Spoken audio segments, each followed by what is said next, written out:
Alright, this is an update video on the last video I posted on my hobby stock project. And what you see in front of you is a replacement roller for the first car I purchased. First one I purchased was a 79 Camaro that seemed to be kind of slapped together really quickly just to get it on the track. Not a lot of attention to detail or you know, waiting for the car to go by. Not a lot of what would be the term for it, not a lot of care for safety in the cage and whatnot. Had a lot of bad welds and whatever. So this one I am calling the RustRod. It needs a little TLC. As you can see, it's got a lot of surface rust on it. It's got some front end damage from a wreck that the last time Mr. Dan Maloney, as you see the name over the door, I think was the last driver. I looked him up and all I can find was stuff from the 90s, so I don't think this thing's been ran in a while. But anyways, I've been working on it already for a while. As I was saying, the front end needs a little bit of repair. The subframe's a little crumpled, which kind of changed the geometry of the idler arms, kind of sitting sideways right up against the cross member there. So that needs to be fixed. I'm probably going to cut this off and rebuild it forward. I got to cut all these tubes off and rebuild it for the radiator. But other than that, other than a lot of surface rust and some minor, crash damage, I'll take you around here so we can look at the cage. The cage is so much better. Anybody who hasn't seen the first video, you could check that out and look at the cage and compare the two. But this one, you see here, all the bars in the back come to a central point, which I've read is what you want. The welds look a lot better. It's got a diagonal bar going through the middle of it. The fuel line, which I've cut out, I'm going to replace, is through conduit. It's got a fire suppression system, even though I think the bottle needs to be replaced. It's got an aluminum battery box. There's kind of an aluminum theme in this car. The dash was aluminum. I might post some pictures of what the dash looked like. I have it off. I cleaned it up, but what I'm doing right now is cleaning a bunch of rust off the cage. You can see there's some surface rust. I'm cleaning it up and repainting it with some rust reformer or rust.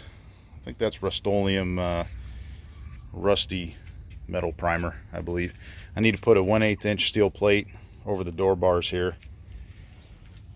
I need to rebuild the seat mounts and how the safety harness attaches. But like I said, I've been doing some work on it already. I already got some surface rust off the quarter panel here.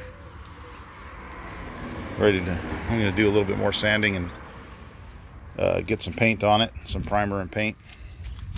This rear end's a Ford 9-inch, which is good, but it's not a floater, so I'm saving up money right now to put a floater in it.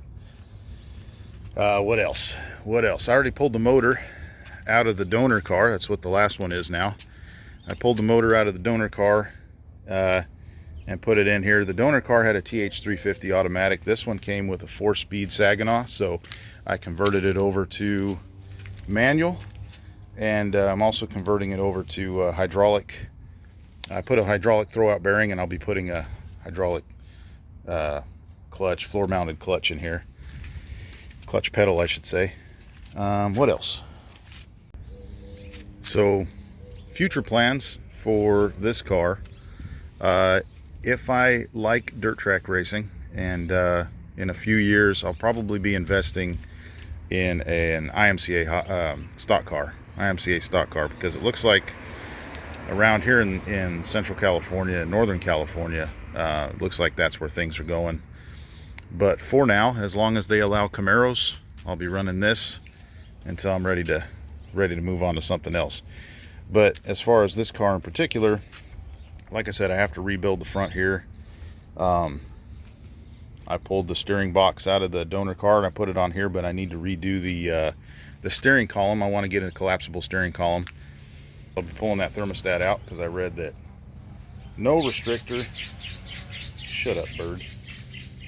No thermostat, no restrictor, just let the water flow through. I read, actually there's a video on YouTube. I forget who posted it.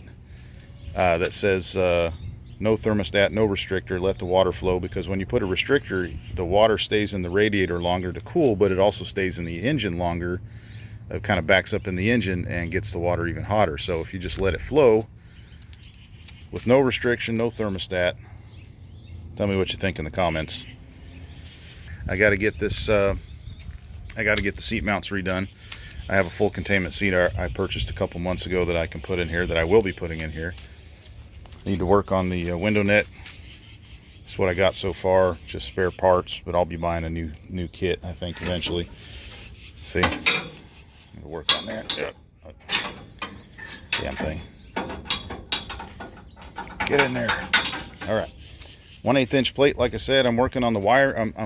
Actually, that's not true. I'm working on the rust underneath the dash here. Once I get it repainted under the dash, I'll be rewiring it. I already bought most of what I need to rewire it. I have new switches and a new switch panel, and I've done some electrical work in the past, so I'll be rewiring it. What else? Like I said, I'm replacing the fuel line. I'll be replacing the fire bottle. I'll be repainting the cage. I don't know if I should keep it black or if I should paint it white or like a gray, because once again, tell me in the comments. I've read that a dark colored cage absorbs the heat and makes it hotter in the car, and I don't really want that. I'll probably be replacing the shifters, because I'll be running, I think on the local tracks around here, the gear ratio that's in this the 9-inch right here is a 3.0. I need to up the gear ratio. They have it where he was running in second. It's a 4-speed, so I'm going to add a 3 shifter thingy from Speedway, and I'll be running it in third, I think. I think that's the plan, with another gear ratio. Let's see. This I think is kind of neat. They got a trap door with the master cylinder, brake master cylinder, in the underneath the dash, underneath the cowling or whatever this is. I thought was kind of neat. What else? Yep, I've got it written all down on paper. A big old list of things I need to do or want to do. Oh, I'll be putting a remote solenoid somewhere in here, running to the starter, probably in the cockpit somewhere, maybe up here on the firewall, or maybe underneath the dash bar. I'll be running a remote solenoid. So I've got the stuff I need to do that. I've got it all figured out how to wire it up. Yeah, but that's the update. This is where I'm at right now. And like I said, it takes money, so it's going to be a slow process, but I'll keep you guys updated for anybody who's interested in seeing how this goes. Hopefully, I'm hoping I can get on the track next season, but I don't know for sure if that's possible. So anyhow, I'll sign off until the next update. Take it easy.